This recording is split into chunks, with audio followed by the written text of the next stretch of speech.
Now, Roma Wines present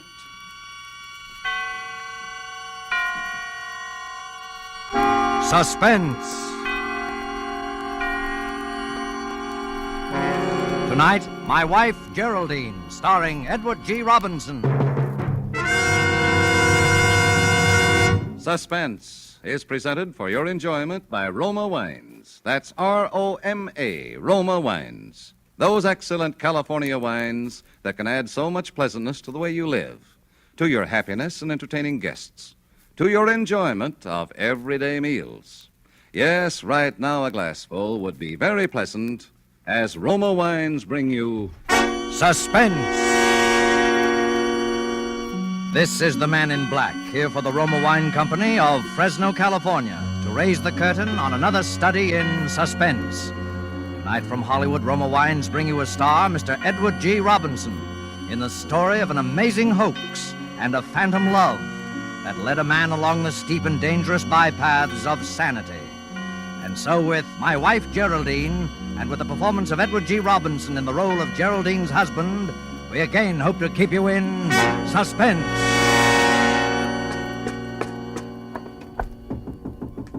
Mr. Graham. Mr. Graham. I know you're in there, Mr. Graham. You'd better open up. It's important. All right, I'll use my passkey then.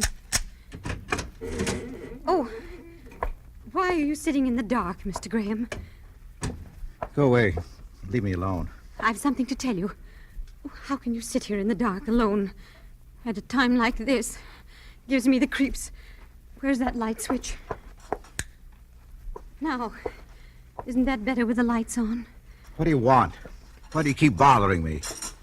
I told you I'm not hungry. All right. I just brought this soup along in case. Now, listen to what I have to say, Mr. Graham. Well, I can't very well help myself, can I? That detective is coming back for you. He'll be here in just a few minutes. Why are you telling me this? I don't know. It won't do you any good unless I want it to. What are you driving at? Did you kill your wife, Mr. Graham? Oh, that's a good one. And the others. Did you really kill all those women? All what women? They say you're that wife killer. The one the newspapers call the Black Widower. Well, aren't you afraid being all alone in the same room with the Black Widower? No, not exactly. Besides, they say he only kills women he's married to. Well, then I should propose to you without further delay, Miss Barton. Please, please don't joke. There's not time for it. I know a way for you to get out without being seen. There are police all around the house, but I know a way. I'm not interested. I wasn't going to tell you anyway.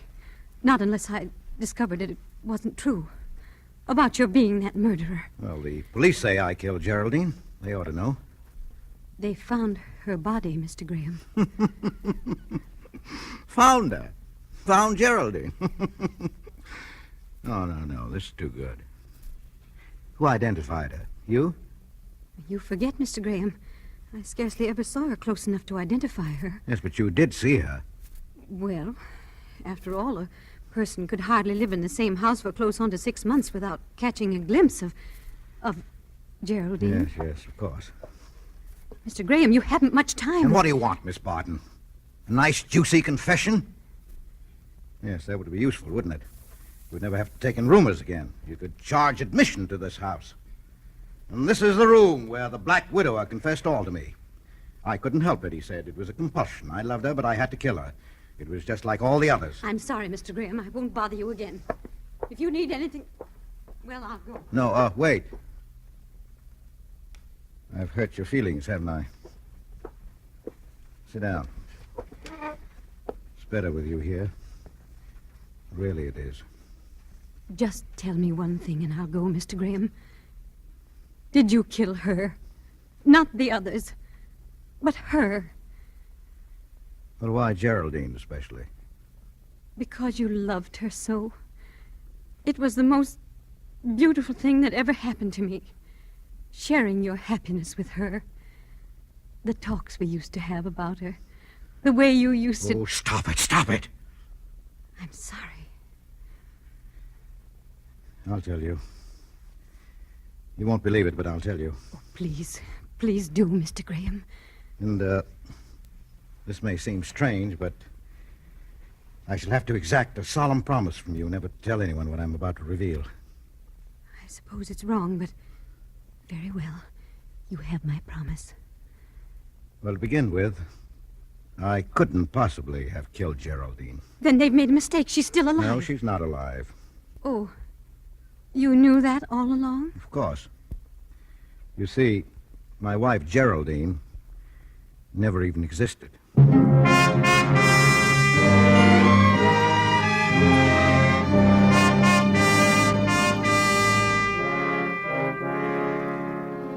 Tonight for Suspense, Roma Wines are bringing you as star Mr. Edward G. Robinson, whom you have heard in the prologue to My Wife, Geraldine, a radio play by Robert Tallman from a story by Lawrence Marcus.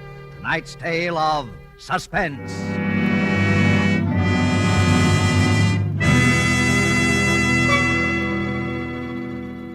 This is Truman Bradley for Roma Wines. To millions all over the world, the name Elsa Maxwell stands for gracious hospitality. Her suggestions on entertaining are eagerly sought, and here's an especially timely one. Planning a simple dinner for friends during these days of food rationing calls for imagination. Yet any hostess can compliment family and guests and make simple foods temptingly attractive. I suggest the simple and inexpensive touch that Roma lends, making party fare out of the most ordinary supper. Serve cool Roma red Burgundy with the meal. If possible, too, dine by candlelight. The tart piquancy of deliciously robust Roma California Burgundy, and the soft, flattering lighting heightens the pleasure of dining. Remember, though, the important thing is to serve and enjoy good Roma wine with the dinner. Dinner by candlelight with brilliant, distinctive Roma wine. Truly an appealing idea. And as Miss Maxwell suggests, delicious Roma California Burgundy is the subtle note that tones up the occasion.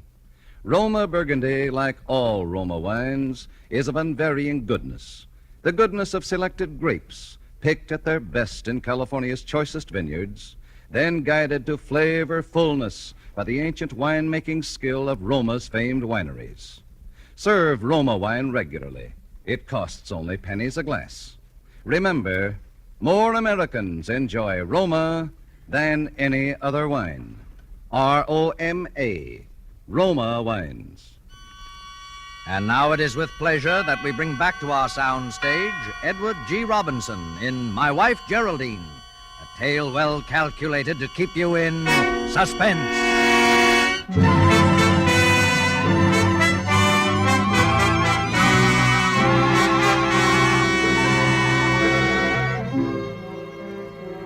I'd better go back to the beginning, before Geraldine, shall we say. I was a bachelor, Miss Barton, what they call a confirmed bachelor. My mother was left a widow at the time of my life when most young men start going out with girls. She was an invalid. Well, you know how it is. It's an old story.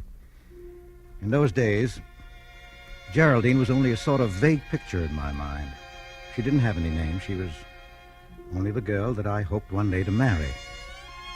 As the years passed by, the hope faded. But as it faded, the image of the girl became more vivid. I'd always admired Geraldine Farrar, and so I named my dream girl Geraldine.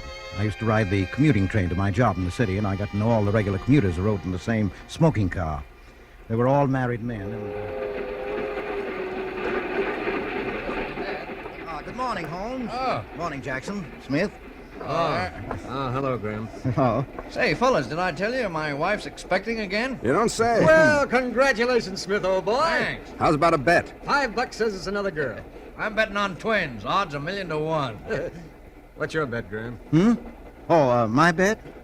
Oh, well, I don't have any children, you see, and What's your wife raised? Pekingese poodles? Yeah.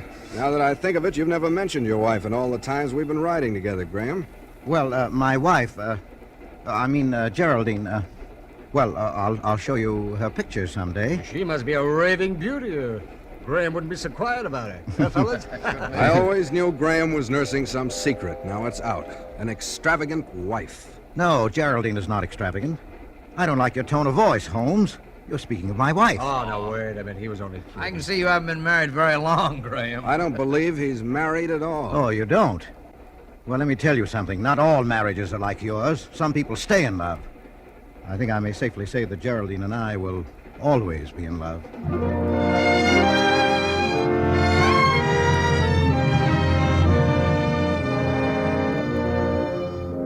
Well, that was how it started. When I thought about it afterwards, I was astonished at my behavior. I got as angry at the slighting remarks they had made about Geraldine as if Geraldine had been a real person and really my wife.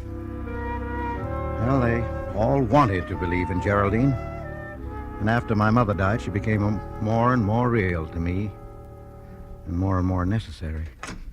Come in, come in. You sent for me, Mr. Potter? Yes, Graham. Have a chair. Cigar? Oh, thanks. Well, the cat's out of the bag. Congratulations. You're in for a promotion and a raise in pay. Well, thank you, Mr. Potter. Not at all. Glad to have another married man on our payroll. Oh. Just a technicality, Graham. Yes, sir. So as to justify this raise with our main office, will you bring around your marriage license? Yes, but, Mr. It's Potter... a company rule, Graham. Got to do it. For all we know, you might be this black widower fella. The one that's married all those women on fake marriage licenses and then killed them for their cash and jewelry. Yes, sir. Some women will marry anybody. Even you, eh, Graham? Well, no offense, old man.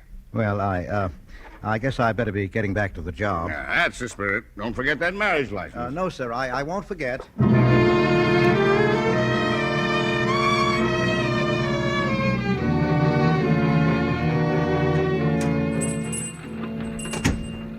Yes, sir. Are you, Fred Bell? Yeah? Well, look, I'm in sort of a spot. You know, I've just changed jobs, and for the record, you understand, I have to show them my marriage license. By George, I've lost it, and I don't know what to do. Who sent you here, mister? A fellow roomer, my hotel, Frank McGuire. Oh. Well, you know, I'm sticking my neck way out on this. It's going to cost you dough.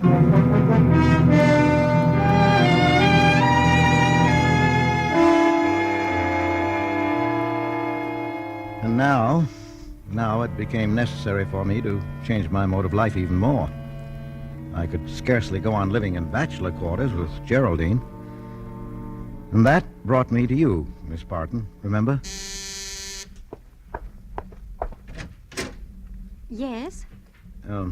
I saw your advertisement in the Morning Herald. A furnished apartment. Oh, yes.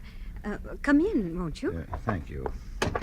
You better set your bag down on the hall here. No use lugging it upstairs till you've seen the place. Yes. That's a good idea. It's right up these stairs.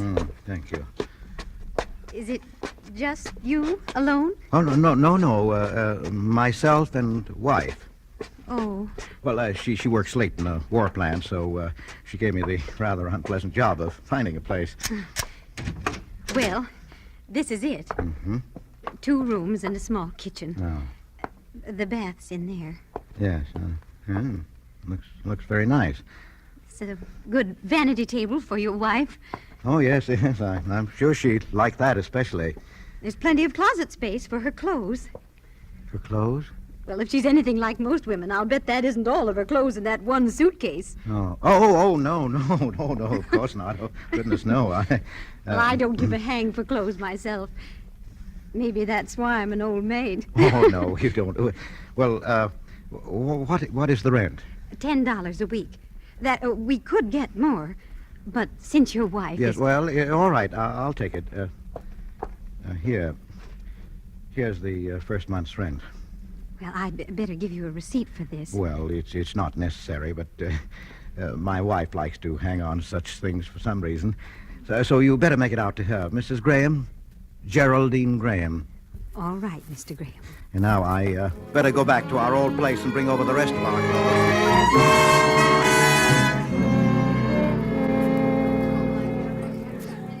What size does your wife wear, Mr. Graham? Why, I don't know exactly. What size do you... Well, I wear 16. She'll probably be in to have them altered anyway. Now, here's a little model that just came in. Oh, no. That won't do at all. That's much too fussy for Geraldine. Well, perhaps it would help if you could describe her for me. Well, she has a kind of a gentle dignity in bearing, if you know what I mean. Her hair is taffy-colored with little gold lights in it. And her eyes. Her eyes are a kind of a luminous gray-green color. Some days they look green, and other days they're gray with gold flecks in them. Her features are delicate, but strongly molded. Sensitive, but not fragile. And her skin is fair, almost translucent, with just a sprinkling of freckles when she's been out in the sun for a day. She tries to cover them up, of course, as all women do, and she's, well, she's not exactly... How long have you been married? What? Why, only a short time. I thought so. Well, I'm not much good at describing people, especially people I know awfully well. On the contrary, you're almost too good at it. You've made me feel I've met her.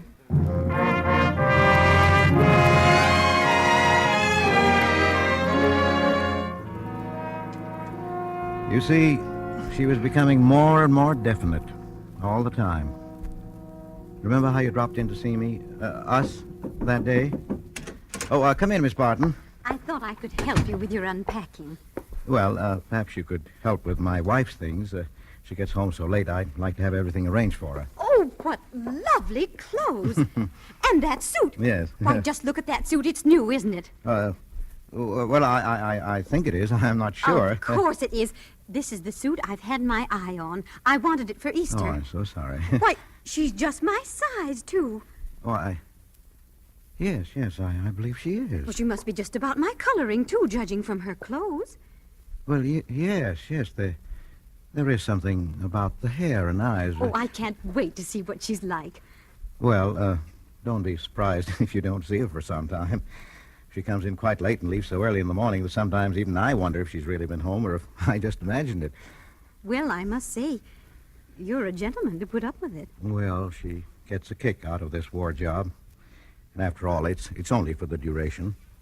You must be very much in love, Mr. Graham. Well, Geraldine and I are an unusual couple, Miss Barton.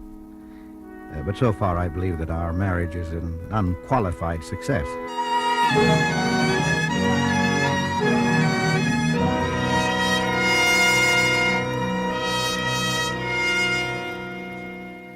And so the legend of Geraldine grew. The fellows at my office used to kid me about my ideal marriage. Hey, Jack, what's the matter with Graham? He hasn't phoned his wife for nearly an hour. Oh, come now. Maybe they had a fight. Not Romeo and Geraldine, Graham.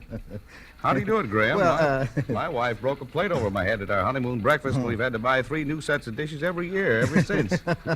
How do I do it? Well, watch this. I'll give you a lesson. I pick up the phone and dial a number at random. It was a little act I put on every day for their benefit. Unique Garage, Harry speaking. Hello, darling. You still love me? Hey, you got the wrong party, bud. This is the Unique Garage. Of course I do. Huh? Say it again, honey, just like that. Okay, you dumb. This is the Unique Garage, Harry speaking. Now, what do you want? Of course I don't mind you buying a new hat. Was it the crazy little one with the bird on it? The one you told me about? Listen, I got no time for gags. Are you a friend of somebody here? Well, what do you say we go out to a show tonight and break it in, hmm? Break what in? Why, of course I've missed you. I can't be away from you for 10 seconds without feeling lost and lonely. Darling. I'm sorry, darling, but I got a heavy date tonight at the El Morocco. Goodbye, you lush. Oh, honey, you haven't been seeing him again. Yes, I know he's a friend of your sister. Yes, I mean your sister Geraldine, but... I know Geraldine, but I don't want that man around the house. Hmm? Yes, always and always, darling. Goodbye. How clever I thought myself that day, injecting that little discordant note, just that hint of jealousy into my one-sided conversation with Geraldine. How could I have known that it would be used against me later? How could I have known that my whole new life was to fall to pieces? Because it was that afternoon that the accident happened. A piece of equipment struck me in the head. When I regained consciousness, Mr. Potter was sitting beside my bed there in the company hospital. Well, where is she? Look, she's got to be notified, old fella. Next of kin, you know. It's the law, I believe. If she isn't at home... Now, please don't ask me any more questions. Now, look here, Graham. Forget that I'm your employer. Think of me as a friend. You can tell me. What is it? Has she left you? No. Well, then where is she? Well, I won't say any more. I was going to tell you everything, but I know you wouldn't believe me. I'll just say this. There's no use you're looking for her. You won't find her. You don't want the police mixed up in this, do you, Graham? Oh, I don't care. I'll go to prison. I'll do whatever I must, but I won't answer any more questions about Geraldine.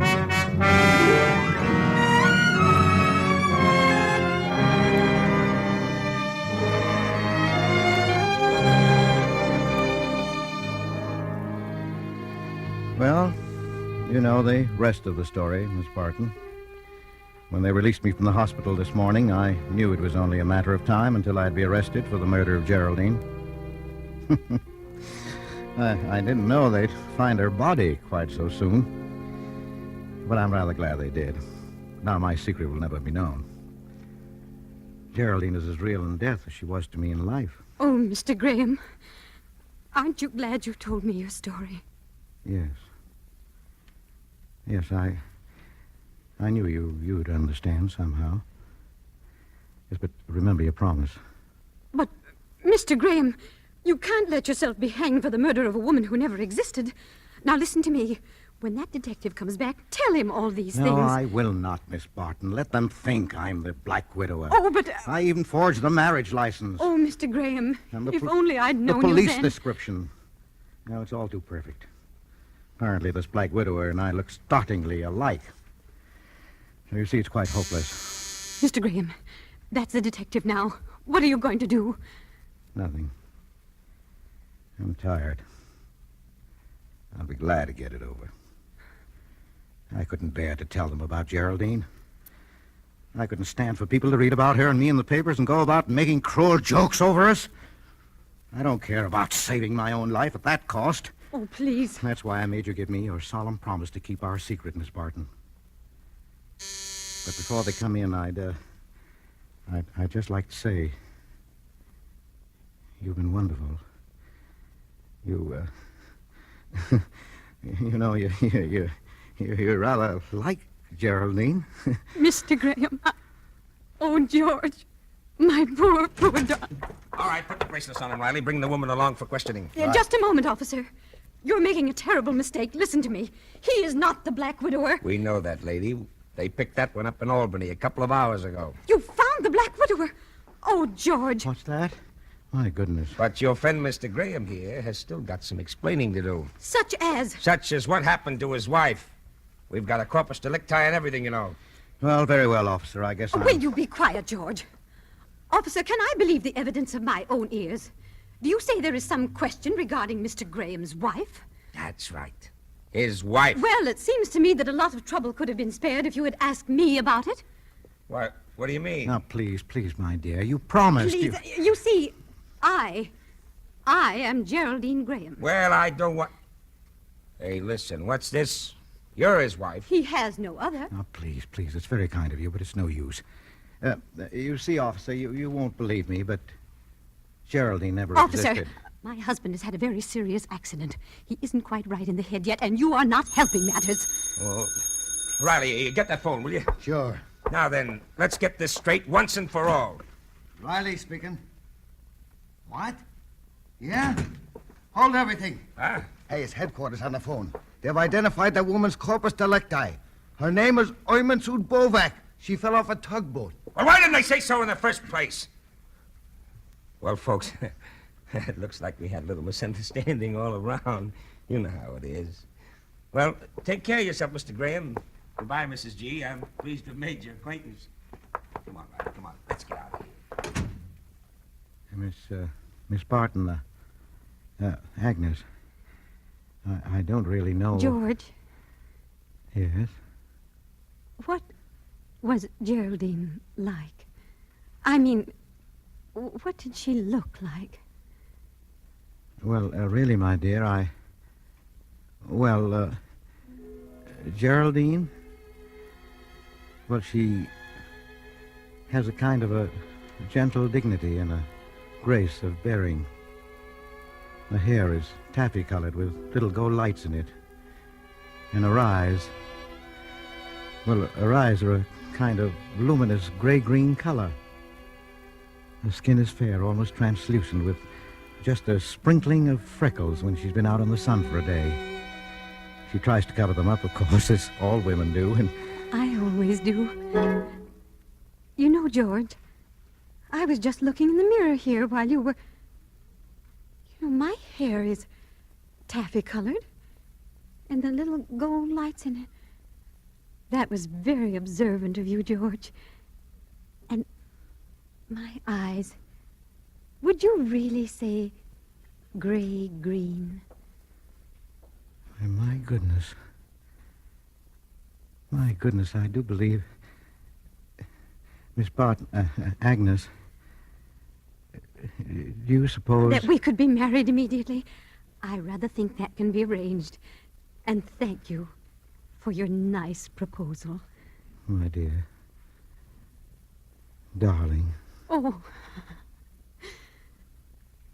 George, what is Geraldine going to think of all this? She'll be furious.